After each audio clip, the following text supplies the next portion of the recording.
বিসমিল্লাহির রহমানির রহিম। প্রিয় ভিউয়ার্স, আসসালামু আলাইকুম। আমি আজকে আপনাদের সামনে আলোচনা করব শক্তি সেট সম্পর্কে। শক্তি সেট অর্থাৎ যার ইংরেজি হলো পাওয়ার সেট। তো শুরুতেই আমরা জেনে নিই যে শক্তি সেট কাকে বলে। কোনো সেটের সব উপসেট দ্বারা গঠিত সেটকে ওই সেটের শক্তি সেট বলে। অর্থাৎ এরকম একটা সেটের এই রকম সেটের যতগুলো উপসেট বানানো যাবে সেই সবগুলো উপসেট মিলে একটা সেট হবে, সেই সেটটার নাম হলো পাওয়ার সেট বা শক্তি সেট। তো এই শক্তি সেটের উপাদান নির্ণয়ের সূত্র 2n, যেখানে n সেটের উপাদান সংখ্যা।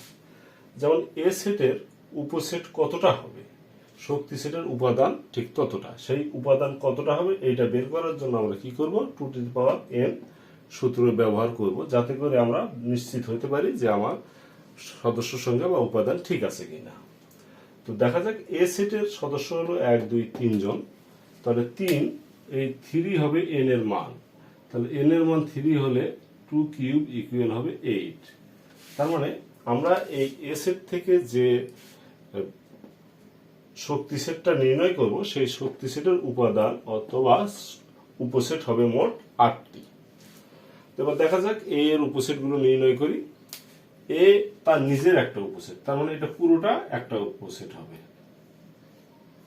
1 2 3 একটা সেট 3 সদস্য বিশিষ্ট। তারপর দেখি আর উপসেট 2 সদস্য বিশিষ্ট কে কে হয়। যেমন এক জোড়া হয়, একের সাথে 2 একটা, তার মানে 1 2 একটা সেট। তারপর 1 এর সঙ্গে আবার 3 একটা, তাহলে 1 3 একটা সেট। তারপরে 2 সাথে 1 তো আসি, 2 সাথে 3 একটা সেট, 2 3। আচ্ছা, তাহলে 2 সদস্য বিশিষ্ট এই তিনটা সেটের মাঝে জোড়া করা যায় 3টি।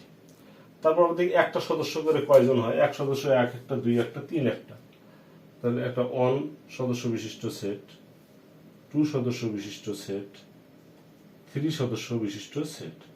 আর একটা প্রত্যেক সেটেরই উপসেট হলো একটা ফাঁকা সেট, তাহলে আর একটা হলো ফাঁকা সেট।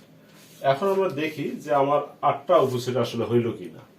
তো দেখি 1 2 3 4 5 6 7 8টা হয়েছে, অথবা আমি নিশ্চিত হইলাম যে আমার উপসেট সংখ্যা বা উপাদান সঠিক আছে। তাহলে এই সবগুলো উপসেট মিলে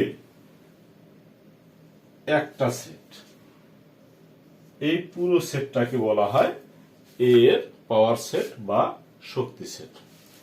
তো প্রিয় শিক্ষার্থীরা, আশা করি আমরা বুঝতে পেরেছি যে শক্তি সেট কিভাবে নির্ণয় করা হয় এবং শক্তি সেটের উপাদান কতটা সেটা জানা যায়, কয়টা সদস্য থাকলে কতটা উপসেট হবে। তো এইভাবে আমরা শক্তি সেট তৈরি করব। তাহলে শক্তি সেট সম্পর্কে আলোচনা করা হলো, এটা ক্লাস 9-10 গণিতের আছে। তো আজকে এ পর্যন্তই। সকলেই ভালো থাকুন, সুস্থ থাকুন। আসসালামু আলাইকুম।